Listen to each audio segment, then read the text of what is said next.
first debuted Clean Living Lifestyle, and it was very popular, but also there was just a ton of information that we had to share. And so we thought it would be good to break it down a little bit. So we're going to talk more about the products and things that we, recommend, or things that we have tried that we find to be really helpful in our life. But when you go to the wellness.ua.edu archived webinars, you can also then watch the first. And I'll make some references to it throughout the presentation today. So my name is Abby Horton. I am a registered nurse, a certified health and life coach, a former WellBEMA ambassador for the Honors College, and one of your wellness class educators. You are welcome to reach out to me at abby.horton@ua.edu. If you think of things that you have questions about, or maybe feedback, or just want to reach out, you're more than welcome to. I'm happy to connect with you in that way. So I want y'all to type in the chat, 1, if you attended the Clean Living Lifestyle Part 1, 2, if you've done just the Clean Living Lifestyle Part 2, if you're just doing that for today, or 3, if this is your first wellness class with me. And I am going to go over to the chat, see your answers.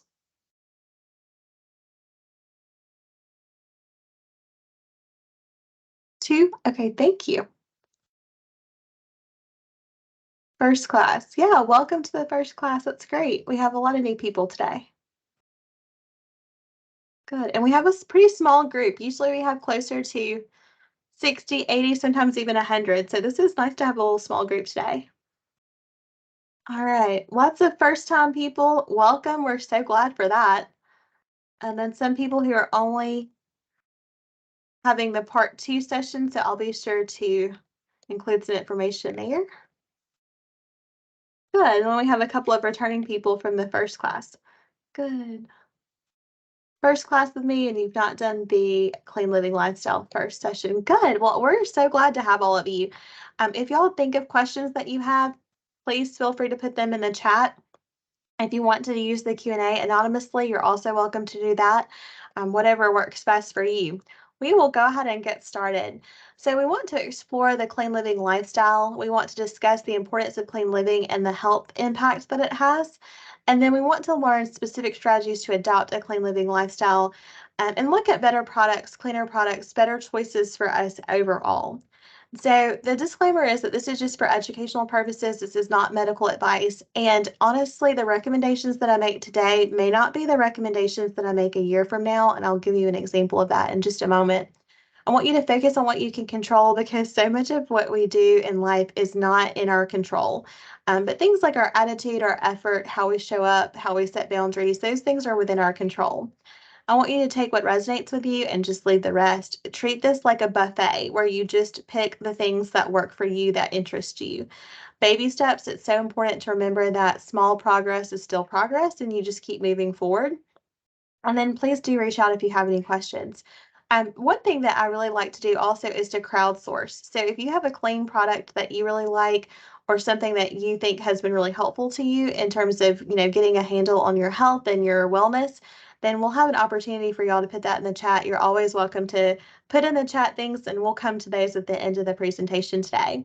But one thing that I'm talking about in terms of like what I share today may not be what I share next year. Last year, I, was teaching a class on hydration and the importance of that, and I really liked the liquid IV hydration packets, and I thought those were really good. They were heavily marketed to medical professionals like myself, to nurses especially, who work really long shifts. And so I started using those, and they are a better alternative to things like Gatorade or Powerade. And so I used them, but I noticed that I was having a lot of issues with my blood sugar. And I didn't feel great after I would drink the drinks, but I did feel like my hydration was better. And so then I started looking at how many sources of sugar, added sugars, were in those packets. And it was, kind of a reality check for me, is that I didn't respond well to that. And a lot of people don't. And so that had me, on a journey of finding a better product. And so then I found Element packets, which is spelled LMNT. Element packets are a much better resource and option for hydration than the liquid IV packets. And so you're just always learning and continuously growing in figuring out what works best for you and improving your health. So I actually started my health and wellness journey 10 years ago. 10 years ago in November 2013. I was a young mom. I had five young kids at home under the age of 6, and I was scheduled for a hysterectomy because I was having a lot of inflammation and complications after having my last set of twins. I have 2 sets of twins, for those of you who don't know me, and a singleton, and so I was having a lot of health issues, and I reached out to a friend and just said, "I'm having a lot of health issues. I noticed that you've made some really important changes in your health. Can you help me, learn more about this?" And so that one text message, phone call, and that changed my world. And so I started really learning about health and wellness and implementing the things that I'm talking to you today about. And so I'm still on the journey 10 years later because I have a young family and I'm very busy. And, we're always finding new products that work better for us. And so don't think that this is something that I just started last year. I've made a lot of changes and I'm going to share those with you so that maybe you can adopt some. But just know that this is a process and try not to compare yourself because I would get so overwhelmed in the beginning of like, how do you know what to try? How do you know what to do? What ingredients are you looking for? And over time, you do learn that kind of thing. It's a kind of a new language, a new world. So, clean living is a lifestyle that focuses on intentional, healthy choices in your diet, your lifestyle, and your cleaning products. So, anything that you're putting on or in your body are the things that you want to think about changing first. And when we say green products, clean products, that means different things to different people, but you're trying to get a short ingredient list. You're trying to use products that have ingredients that you can actually pronounce, that aren't long chemical names and that don't have a lot of preservatives and additives. You really have to get your mindset right. And what I mean by that is you have to realize that this is a journey. It's not something that you can just, reach out and start today and have it completely implemented in your life next week. This is going to be an ongoing process and journey. You really have to educate yourself because what works well for me may not work well for you. You really have to, think about having healthy choices that work best for you and your family and your lifestyle and your budget, and you do what you can with what you have, right? So the thing about it is, I always give this example is that, broccoli is considered to be a healthy, good food, right? We kind of moralize food, but it might not be healthy for you if you have certain health conditions, right? So if you have GI issues, diverticulitis, things like that, then you actually aren't allowed or really encouraged to eat those kinds of cruciferous vegetables. So we have to be really careful about how we label things: good, bad, clean, healthy, green, because it's all relative to our experience. You kind of research and read to start your journey, but then at some point you just have to take action and let it be good enough. Because when I get stressed or when I get overwhelmed, then I want to just keep reading and researching and consuming rather than actually producing and taking action. And so don't get in that, loop of, being overwhelmed and saying, oh, well, I'm just going to keep using the same product I've always used because it's too overwhelming to find a new product. Don't let that be you. I let that be me for a long time. Be kind to your brain and your budget. Again, that's why we start small. Ditch and switch one habit, one product at a time. Give yourself grace during the process. Remember that it is a journey and that the impact of toxins, the less toxins you consume, the more your body is able to heal, the less your body is having to work overtime to actually be able to take care of you well. And so any changes that you make are going to be, good changes, are going to be healthy changes for you. So there are a couple of substances that we label as toxic, and we have these, toxic hazard signs and protocols and things. And so we may not know a lot about them, but we just know that there are toxic chemicals out there, right? And so the Toxic Substances Control Act of 1976 was something that was implemented by the US EPA, which is the Environmental Protection Agency, and they regulate existing chemicals. And so at that time, all existing chemicals were estimated between 65,000 and 100,000 chemicals, and they were considered to be saved and for use and, were grandfathered in, so to speak. And that's the language that they use. And so those chemicals that were already in existence, because they had been on the market, they had not been widely tested, and we didn't have a lot of research and information about how they impacted health. But we knew that there was nothing like obviously, harmful about those chemicals in an immediate way. And so those chemicals got grandfathered in to not have to go through the rigorous testing and things that we do now because they were already in use and they weren't causing widespread damage in an immediate way where we could see it. And so we know now that there are a lot of those chemicals that are harmful, but they are still in use, and some of them are being discontinued now. Some of them have been discontinued in Europe. But we still have a ways to go. So just because we think something is safe today may not mean that it's going to be safe, a year or 5 years from now, or sometimes more likely 10 years from now. So toxic labeling is only required for about 50 to 90% of the chemicals that actually cause harm. So animals have to die for the chemical to be considered harmful. And so that's why it's so important when you're looking at products that these things aren't animal tested, because so many things are animal tested. And in my opinion, it's very cruel to do that. But the way that they decide how to label a chemical or a toxin is if 50 to 90% of the animals die. So that means that you can have a lot of people who are undergoing, harm, that are applying things, using things, consuming things that have a toxic substance but aren't actually being labeled as such. And so they use this term, generally regarded as safe, GRAS, and some people say grass or gras, as a term to say, for the most part, we think this is safe and it doesn't cause immediate harm, immediate danger, immediate death. But it doesn't necessarily mean that's something that you want to consume, that you want to put on or in your body. And so you want to really make sure you read the label before you use any product or any food, because the thing is that um, for most labels, we just look to see if there's something that we're allergic to, maybe. We might see if there's something that, has an ingredient that we don't like or that we don't tolerate well. Or we might look at ingredients to see, like, do they have a lot of high calories, right?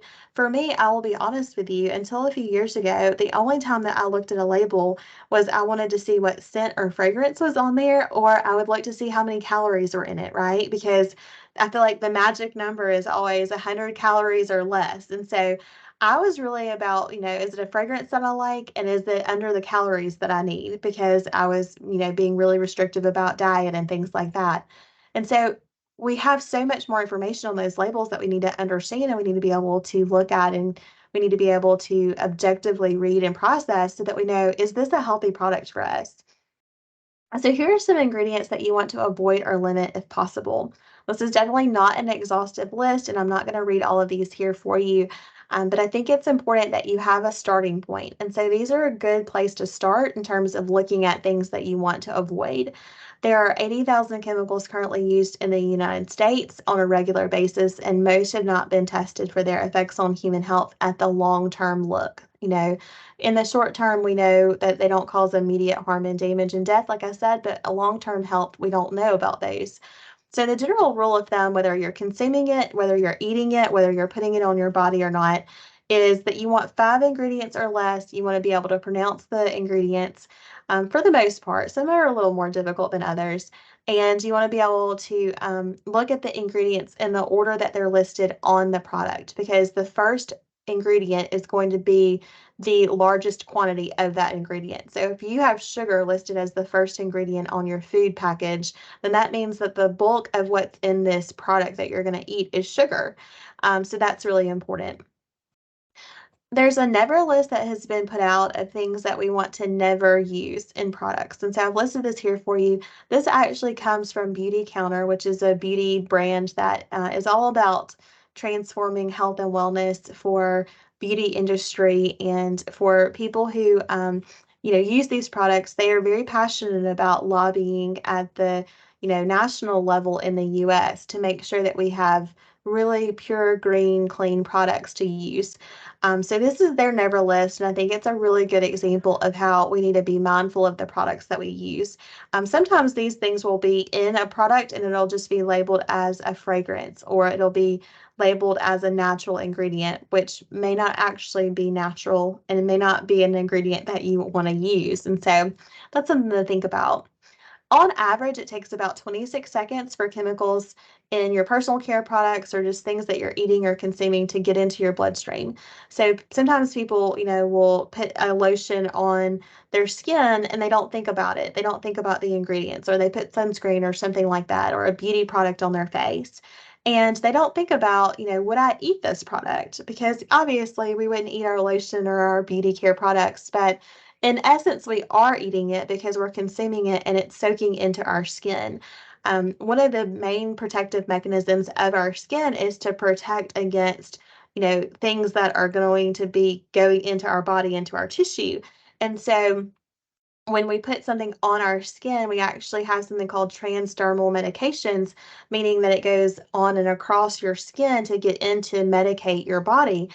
So if we can use that to, get a medication in our bodies, then you certainly know that it's going to penetrate if you're putting a toxin or a chemical or something that's not helpful on your body. So about 26 seconds to actually enter your bloodstream from having put something on your skin. So I think that's really important. It's something that surprised me even as a nurse. You just don't think about sometimes the ramifications of the things that you have normalized and that you do every day. It's said that about 300 chemicals are put on our bodies every morning when we're getting up and getting ready for the day. And that sounds like a lot, but if you look at the ingredients on your shampoo, on your conditioner, on your laundry detergent, um, in the face creams and beauty care products that you use, the deodorant, some of those products have 30 or 40, ingredients on there. So you could have a handful of things that you use in the morning and end up having 200 to 300 chemicals that you're putting on or in your body. So for me, I don't wear a lot of makeup. I don't do a lot of, kind of beauty stuff. I don't use a lot of product on my hair or my skin.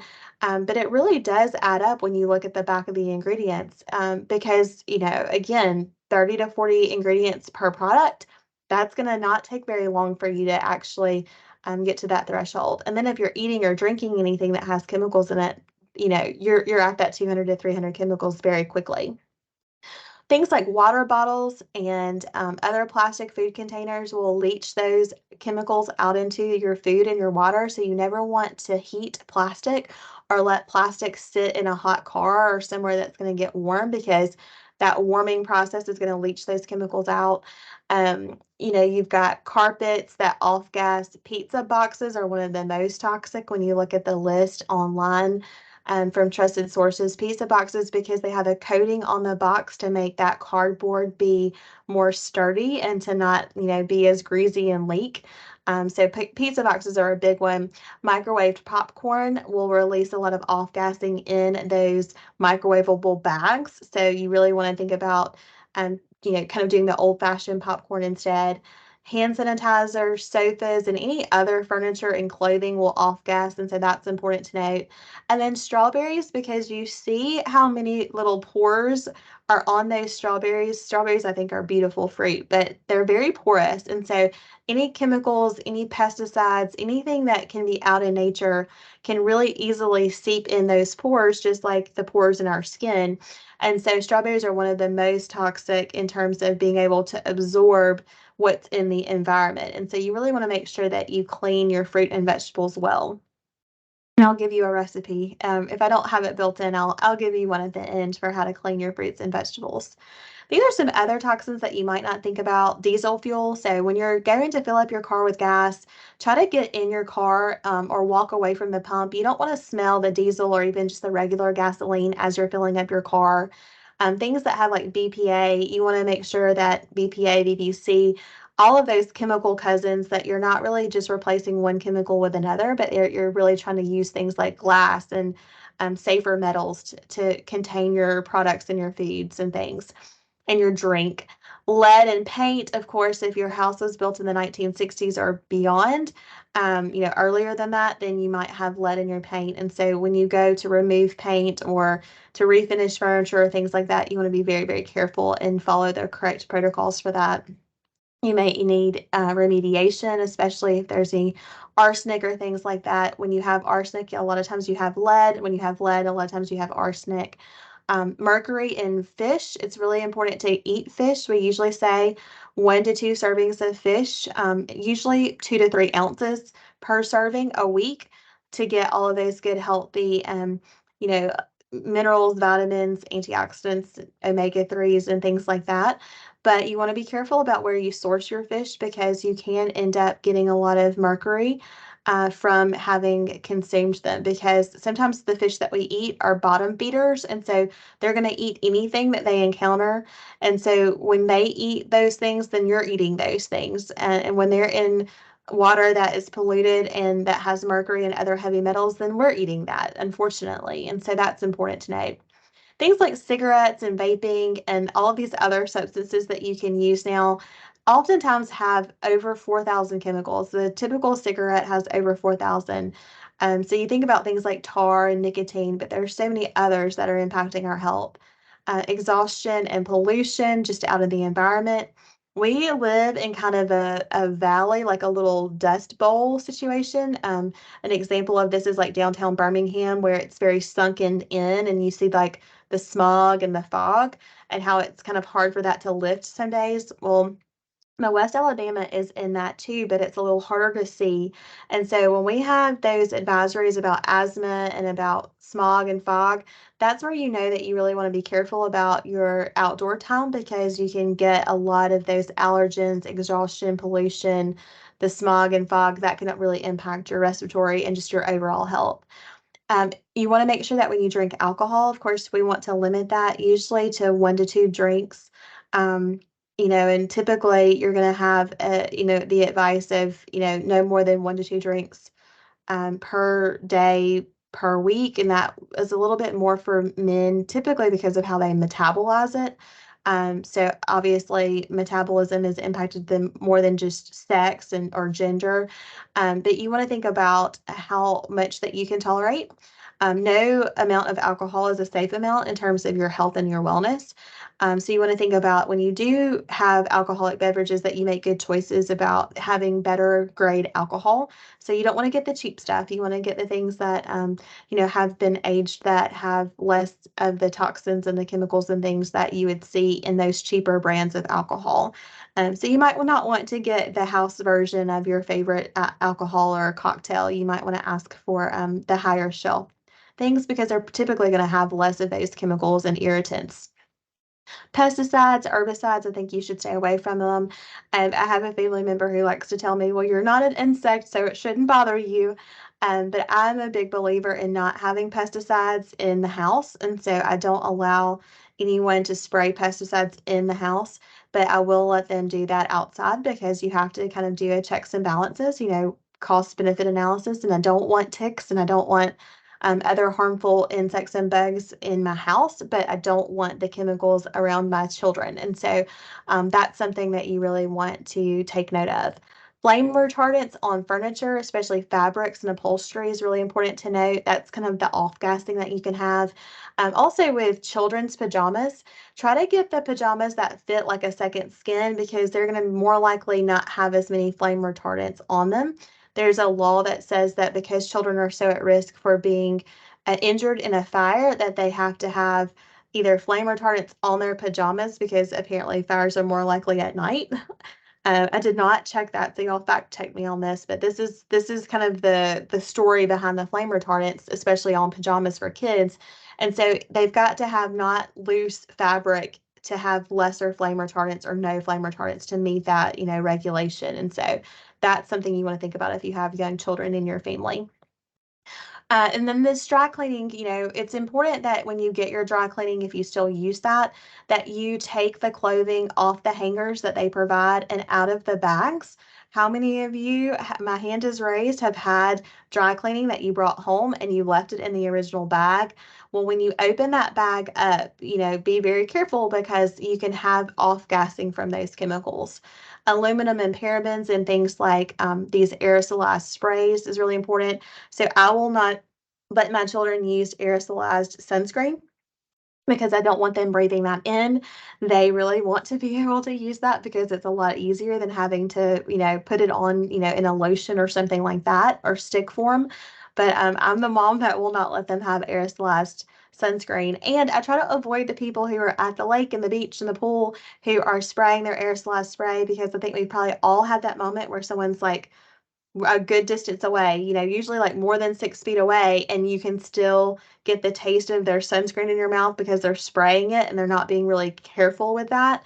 that's something that you want to kind of take note of.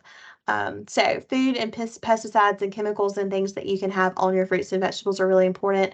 I'll go ahead and take a moment. I think I talk about this a little bit later, but there is a kind of a one-to-one where you do water and then you do apple cider vinegar in a bowl in your sink, and you put enough apple cider vinegar in it until the water's a little cloudy, and then you add enough salt. And I'm talking about Celtic sea salt or Himalayan pink salt. I'm not talking about your, iodine filled kind of traditional salt container, the white salt. I'm talking about Celtic sea salt, which is usually gray and white, or the pink Himalayan sea salt. Put that into the bowl with the water and apple cider vinegar until you can see that it's cloudy. You can see the salt particles. You don't want them to automatically dissolve. And then put your fruits and vegetables in there and give them a good scrub and rinse. And then dry them really well after you've rinsed them off. And then you can store them in, glass containers that are going to be more helpful. Again, than keeping them in their plastic where that plastic is on the feed. And then make sure you dry them, because if you don't dry them well, then your food could rot faster or expire faster. But that's a good way to clean your food. And I actually learned that from my OBGYN when I was pregnant with babies 4 and 5. He was walking me through how to make good wellness choices. And that was one that he taught me, but is widely known in the wellness community. Tin poisoning is also really important. Tin can leach calcium for your bones, so it's really important that you don't drink soft drinks that come from a can. Y'all, when I first learned about this, I didn't understand like the whole story behind why this was a recommendation. And so I thought that they meant I was really young. So forgive my ignorance, but I thought they meant just don't drink from the can itself. It's okay to like get a soft drink or whatever out of the can and pour it into a glass and drink it. That is not what they meant. They meant you don't want to ever have had something that was stored in a can, because it will leach, particularly because it's stored in hot areas, usually without air conditioning. Even when you get it and you refrigerate it, then it's had an opportunity for that tin and those other chemicals, it's usually not pure tin anyway, to leach out into those drinks. And so if you're going to drink a soft drink or something like that, or, have alcohol or things, you want to drink it from glass. You want to drink it from things that aren't plastic or metal in that way. And then fluoride, that's a controversial one. Everyone can make their own choice. We have been fluoride free. We have gone back to fluoride because, dental health is really important to me. So you have to do a cost benefit analysis. Some of our kids can tolerate fluoride better than others. Some of them can, tolerate not getting cavities without the fluoride better than others. And so that's a very, very personal decision. And it's a per person decision because we all have different needs. But I do try to limit our fluoride just because I think that we have some evidence that shows it's not great for neuro health and for brain health. But sometimes it is helpful with teeth. And so you have to make your own choice. You're not going to find many dentists that tell you that they're fluoride free. I do have a toothpaste that I like that has a lot of mineralization in there that is very helpful. But that's probably the most controversial one on this list. You also have the Clean 15 and the Dirty Dozen. I'm not going to go through all of these with you, but basically the Clean 15 are the things that you want to really, have more of. These are the foods that are least contaminated. And so if you're on a budget, which I think we all are, I'm on a budget, the things that you don't need to buy organic would be things like asparagus, avocado, cabbage, cantaloupe, etc., because they have a harder shell or they have a thicker skin on the fruit or the vegetable.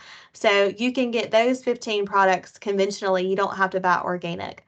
The Dirty Dozen, though, are going to be the ones that have the most pesticides. And this changes every year. So this is not the same Clean 15 and Dirty Dozen from 2 years ago, 3 years ago, because they're constantly testing this at the Environmental Working Group, which is what you see, the EWG. And so right now, the apples, the celery, the cherry tomatoes, the things that have the thinner skin, the strawberries, those are the things that are going to absorb those pesticides residues more and hold on to it because of the way that they're coated. So just got this here for your review, but you're always going to want to double check this because it does get updated frequently. And then this is the clean your food recipe that I mentioned. So you've got the 1 cup of vinegar to 4 parts water, and then you add the Celtic sea salt until it's cloudy. Add your fruits and vegetables, rinse with cold water, dry, and store it, like I mentioned. So for this, the 1 cup of vinegar to 4 parts water, Again, that does not always work out. Sometimes I do more of a 1-to-1 ratio. It just depends on how dirty the fruit and vegetables are and how much I'm concerned about getting those really well cleaned and things like that. I do more concentrated the younger the kids because the kids are more susceptible to being kind of harmed or affected by the contaminants. And so do what works for you. I don't even measure anymore. I just eyeball it, but I definitely measured when I first started because I was unsure of what I was doing. So I needed a recipe. Read the food labels. Again, I've included this here more for y'all to have as a reference than for me to go through. Again, I'm concerned that we only really focus on calories. If you're eating 100 snack pack, 100 calorie snack pack, regularly, it's probably not something you want to do. Anything that's packaged that comes from a manufacturing plant is always going to be less healthy than an actual plant. That's something that came from the garden. So try to shop the perimeter of your grocery stores to get the good stuff. People always ask canned vegetables and fruits over fresh and frozen. I would say that it's debatable on whether fresh or frozen are better because it depends. Like if it's fresh and it's local and it's not been shipped somewhere, then fresh is probably your best option. But we know that that's not how food chain works today, right? Our apples are coming from out of the country, and we're not shopping and eating in season, right? We don't have seasonal foods that we can't get anymore, right? Because we're bringing them in, we're importing those from other countries that are in different seasons, and so that's why sometimes fresh is not always my first option because sometimes frozen is better because they get flash frozen typically at their peak. They are flash frozen to preserve them versus having other things put on them to preserve them to keep them fresh. So a lot of times frozen is the better option, then fresh, and then lastly canned. And we really want to try to avoid canned for all of the reasons I mentioned about the contaminants and the PBA, PBC that you can have in the inner coating of the tin can and then the tin can itself. So look at your serving size, look at your fat and sodium, look at your protein, look at your individual needs and see, does this food that I'm going to eat actually serve me well? Look at the calories for sure, but then also look at your carbs, your other nutrients, your daily values and how that's meeting them. And then look at your trans fats because trans fats are really indicating more of a human-made chemical or preservative. It's not truly a fat. And so that does impact your overall cholesterol and your triglycerides because those trans fats can get stored as fat. So you really want to see trans fat be 0. I hope that that helps. Again, there's a note here at the bottom about the ingredients are listed in order of the largest amount or percent of the ingredient. And so I think that's really helpful. So I hope that helps with your food and nutrition labels. This is something that I think we need to be taught in K through 12 and really re-emphasize throughout the years. It's not just our nutritionists that need to know this information. We really need to do it as well. You can also see some examples here of, have you noticed the different preservatives, the different ingredients, the flours, the oils, the sugars? I try to avoid enriched flours. It might be helpful for other people, but I don't like enriched flour because it has folic acid in there, and I would prefer to have the natural version folate.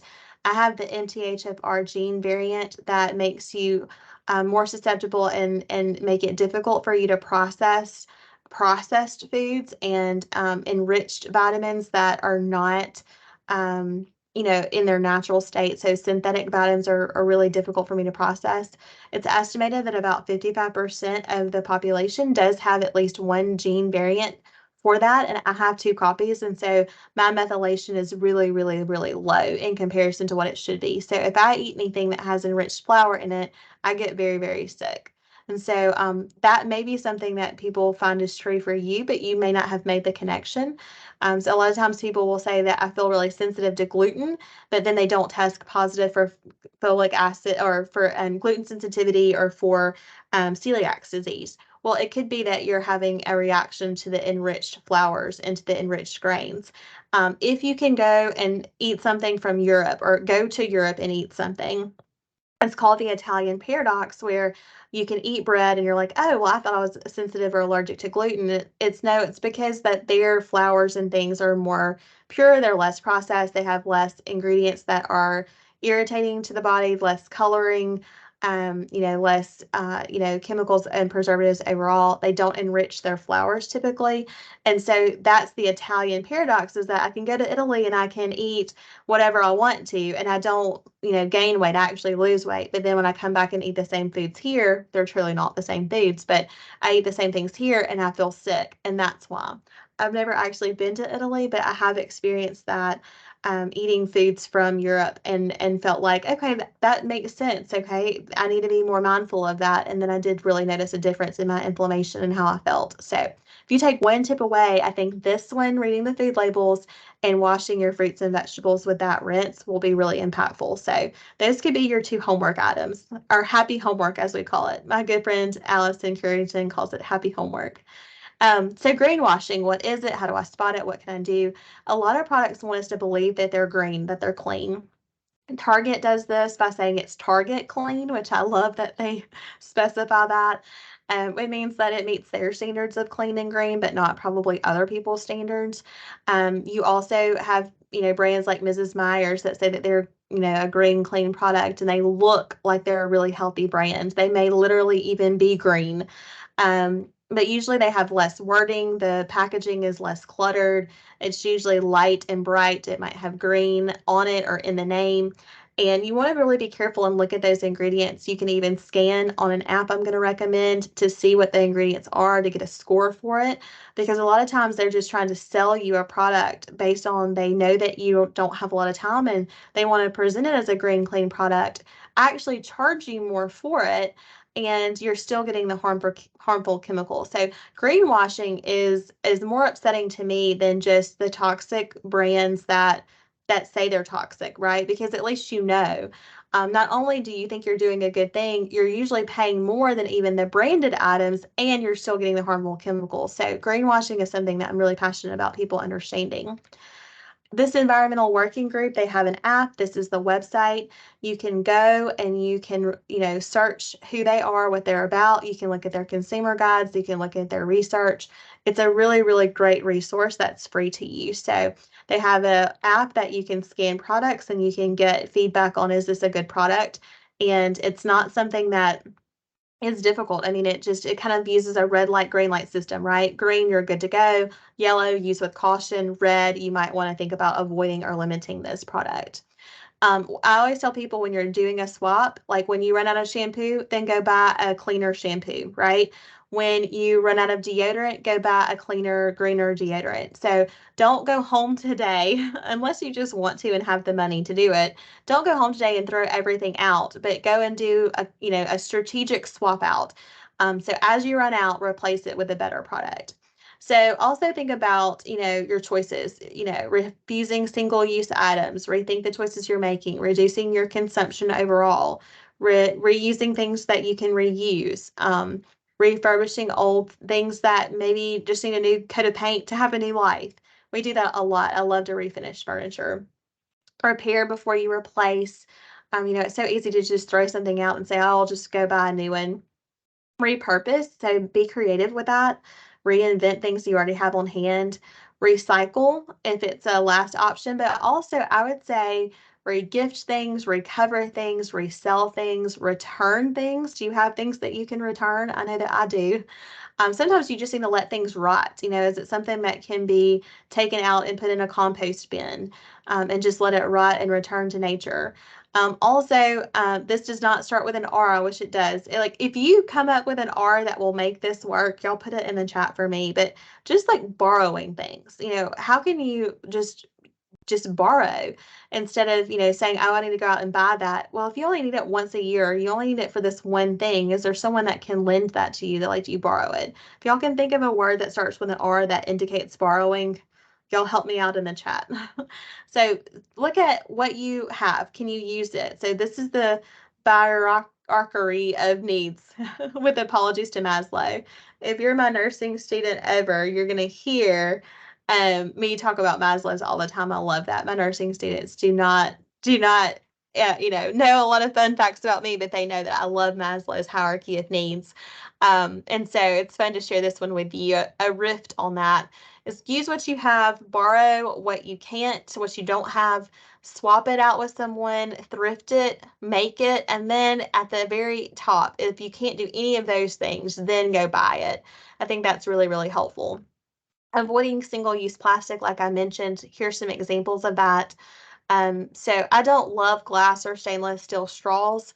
I do still like my plastic straws, but what I'll do is if I'm going to use a straw, I use it for all day.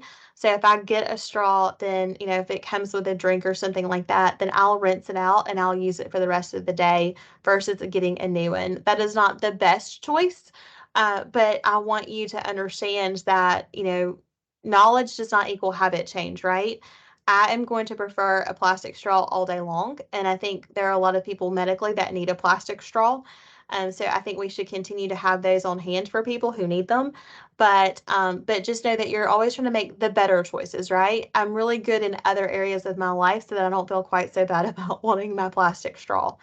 So reusing, water bottles and having bags that you use instead of having plastic waste. Those are all examples of that. So this is a self-explanatory graphic I just want y'all to have here for your reference. So other product swaps, things that you want to think about.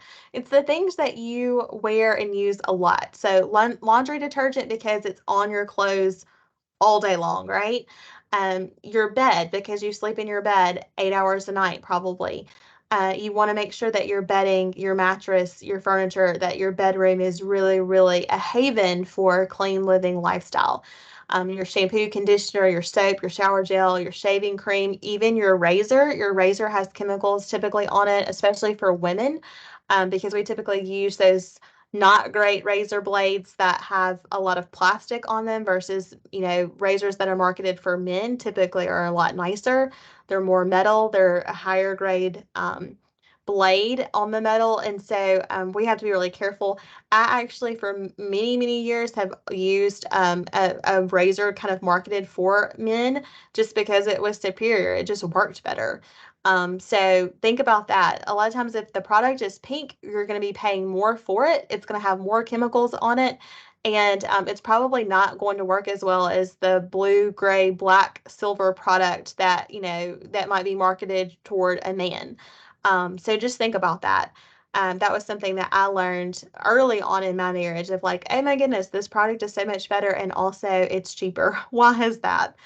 So don't always pay for the pink packaging. Sometimes, it's called the pink tax, right? So we're paying for it to be pink. And some of us don't even like pink. So keep that in mind. Deodorant is one that I really, really want you to think about swapping out.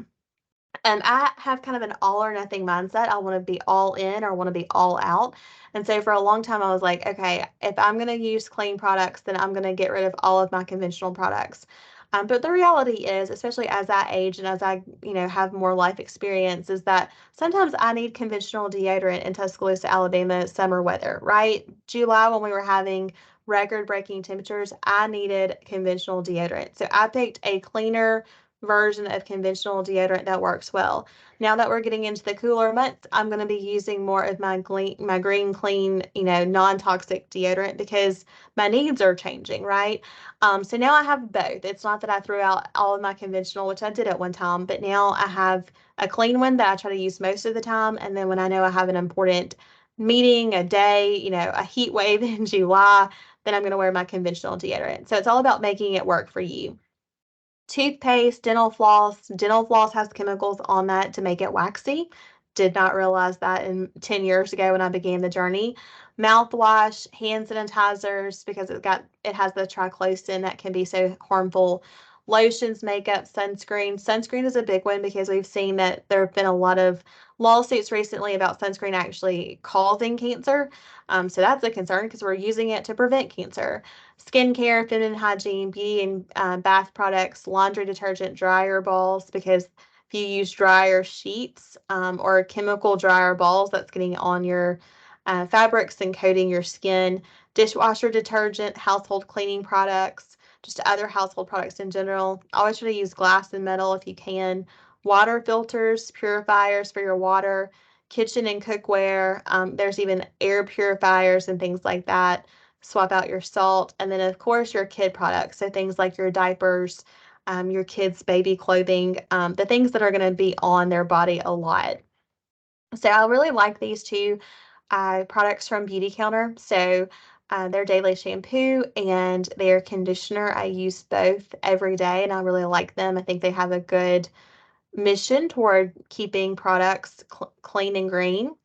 Soap, I really love to have just a bar of soap. You can get them in any local grocery store, at Mina Grocery, just like the typical soap bar that's just made. Like the Left Hand Soap Company is a local example. I also like Young Living products, so their Morning Start shower gel, their Thieves hand soap. We actually make our own hand soap now using Bonner's Castile soap, some essential oils, and some vitamin E oil. And so we actually make our own, and we just get the pump bottles from Amazon, and that works really great. I'm not making my own bar soap right now, but I would if I had time. I love Dr. Bronner's products, so I use their shaving soap. I use the Flamingo razor. That's not the best, and Harry's. They last longer, so there's not as much product waste for the environment. They're not the best, cleanest option, but it's the best option for me right now. And so I wanted to give that as an example. You can pick both of those up at Target, and Mana has the organic shaving soap, which works really well. Deodorant, I really like Lume.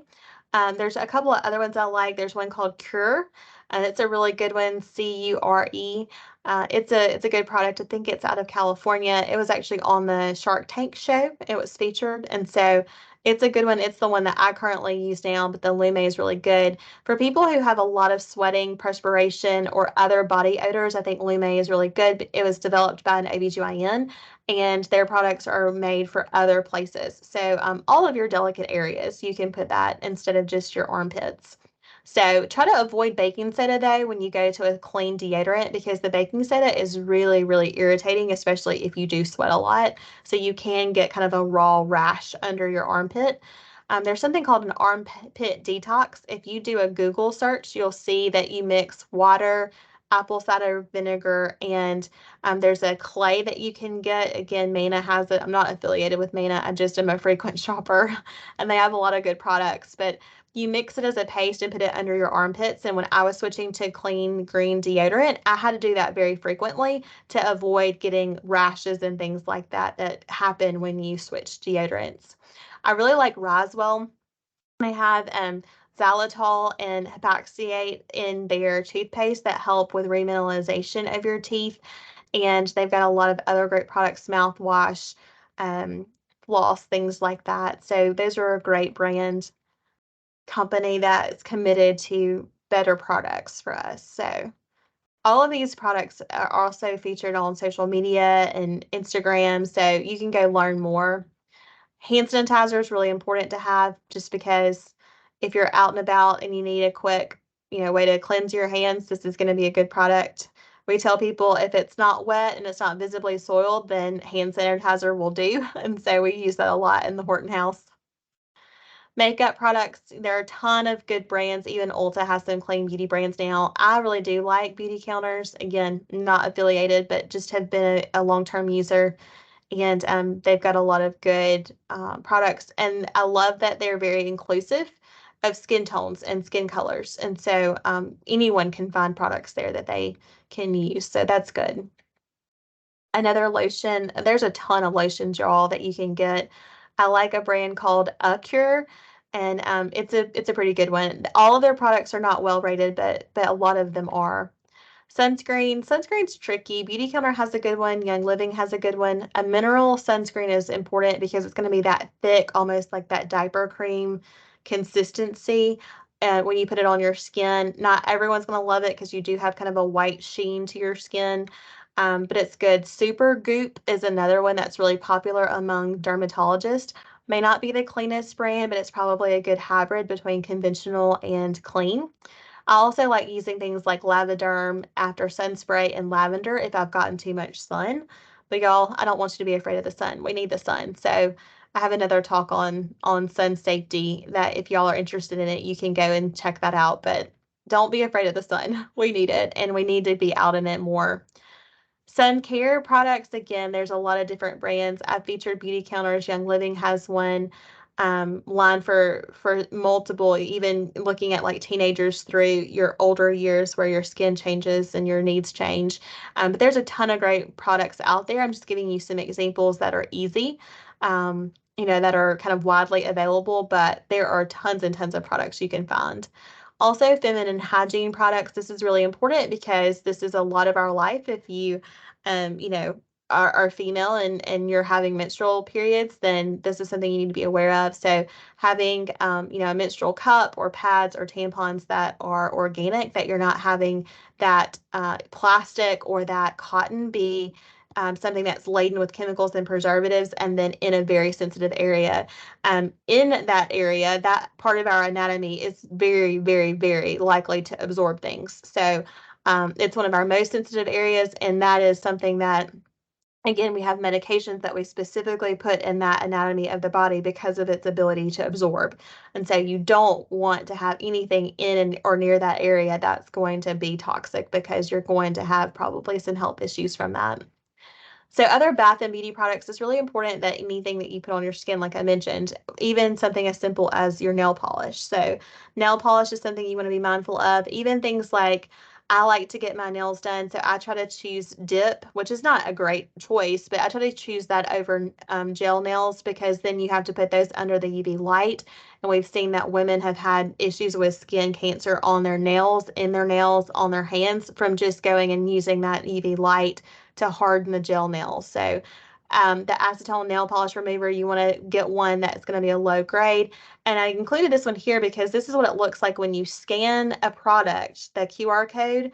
You can use the EWG app, and it's going to give you a rating. So this nail polish remover actually scored a 1, so that it has a fairly low hazard. And sometimes it says data is not available. So I always get unscented. So anytime you can, choose a cologne or a perfume that's unscented, do that. Say no to those aerosol sprays. Like I said, Epsom salt's really good to help with a detox bath if you've been exposed to something. So keep that in mind. Laundry supplies, one of the best, easiest things I have done for my family is to use drops. Again, not sponsored, not affiliated, but I love their laundry detergent, their active laundry pods. It makes it so, so easy. It's the convenience of conventional products without having to make your own, which I did back in the day when I had really young kids. I don't know what I was thinking. Well, I thought I had the capacity to do that, but I made my own laundry soap for a long time, and it was messy and it was not convenient, and I made myself miserable doing it. But now you can just pop these pods in and know that they're safe, but they're convenient. And they're not terribly expensive. So they are pretty reasonably priced, and you get discount codes and things. You can share affiliate links, so you can sign up your friends and family. They also have detergents for the dishwasher detergent, and we love those a lot because a lot of times the ones that you get at the store are going to smell, have a really loud smell, and then you're eating food off of a plate that smells like a synthetic lemon. That is not appetizing, so it's also not healthy. Avoid the dryer sheets, swap them out for these wool dryer balls. You can get them on Amazon or even Target, and then try to dry your clothes. So most of my clothes actually get dried on a drying rack that looks like this, because you're not using the dryer, and then you're also not having to expose it to a lot of, extra wear and tear. These are the dishwasher pods. They have lemon and unscented. If you want yours to smell like lemon, I do not. Household cleaning products, Branch Basics and Thieves are going to be the top brands, along with Norwex. But again, water and soap and vinegar are really great cleaning tools. Other household products, be careful about your paint choices, your mattresses that off gas, and your bedding. And again, try to avoid fragrance and scents, air fresheners, plug-ins, Scentsies, wax candles, those things that hang from your mirror. Like if y'all know me, my pet peeve is all of those artificially scented things. So if you've got a plug-in, please throw it in the trash for me. If you've got something like that, an Aura or Scentsy, or anything that's giving off a fragrance like that, please throw that away, because it will do your body and your lungs good. Filter your water if you can, but if you can't just drink water, that's the best thing you can do. Other product swaps here, again, some of the ones I mentioned. There's an account called Crunchy and Curious that talks about product swaps all the time. So good. And then kids, really try not to wear shoes in the house with kids that are under 5 because they are going to be on the floor more. And things like carpets, blankets, pasties, PJs, clothings, all the things that you get for a kid, you want to make sure that they're safe. And unfortunately, we have to do that work because it's not well regulated. So also be really, really careful of carpet cleaners when you're cleaning carpets and rugs because those kids are going to be on the floor and you can have some really, really bad immediate health effects from a child ingesting carpet cleaner. And so it can affect their heart. So definitely be very, very mindful of that. Here's some other product links for things that I mentioned. Wake Up and Read the Labels is a good neutral site that talks about a lot of products, so you can learn a lot there. Some other resources, some accounts that I follow, some apps that I use to make this journey a little easier. And then I just always like to end with start where you are, use what you have, and do what you can because it definitely can get overwhelming. We would love for you to follow us on our social media accounts. The Wellness and Work Life team do a phenomenal job. It's Carolyn, Miranda here today, and then Sierra is our newest member. And I will be happy to answer questions. I am going to drag it over so I can see. So I know you're all going to see the behind the scenes, but yes, Yuka is another good app Miranda mentioned, and I love it too. It helps a lot with coming up with good food choices. The brand Crunchy for makeup is a little pricey though. Yeah, thanks for sharing that, Kelsey. And is it Ala Miranda? I don't know if that's how I pronounce if that's the right I way really to don't pronounce know it. how to say it, but I'm pretty sure it's Okay. like Ilia, maybe. Ilia? Okay. Ilia. Yeah, I never know how to pronounce it either. I feel like I always pick the the wrong pronunciation. Catherine, it's Dirty, Think Dirty, and then it's Environmental Working Group are the two apps that I recommend. And then Yuka is a website and an app. Cleaning, stitching out later. Can you send this through? Yeah, it will be in the PowerPoint notes, Catherine. All right. Any questions that y'all have? Comments, feedback, anything that I can cover? We've got a couple of minutes and then I'm happy to stay on after as well for a couple of minutes.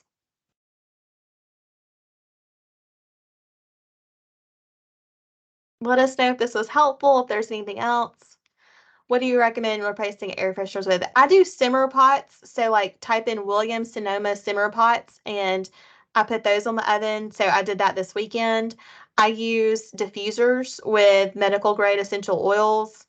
And then I try to figure out why I need an air freshener. Like what is in my house that is causing there to be a smell that I don't like? And then I go to try to get to the root cause of that.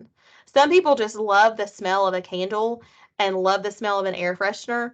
Thankfully, I am not one of those people. I'm really allergic to it. But if you just love scents like that, try a diffuser, try a simmer pot.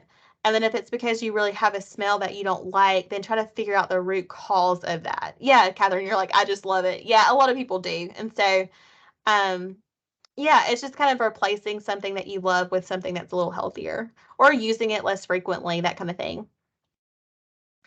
There's a website called I Read Labels for You. It's ran by Arena Webb. Yeah, thank you for sharing that, Kelsey. We'll add these suggestions to the next version of Clean Living Lifestyle Part 2. We'll take some of these and add them in. Thank you. Good. I'm glad this was helpful. If you'll like this one, go definitely check out the first version. It goes into more of an introduction and a deep dive. So hopefully that'll be a good resource. And if y'all try out things that you like, y'all can always come back to this chat and add it in and we can see that. Good. I'm so glad this was helpful. Thank you. Absolutely. Well, y'all, I hope y'all have a great rest of your day. If y'all think of something else, please do reach out. And I hope y'all have a wonderful time implementing things that you've learned. Just remember, 1 or 2 things at a time, and you've got this. It's a journey. Bye, guys. Roll Tide.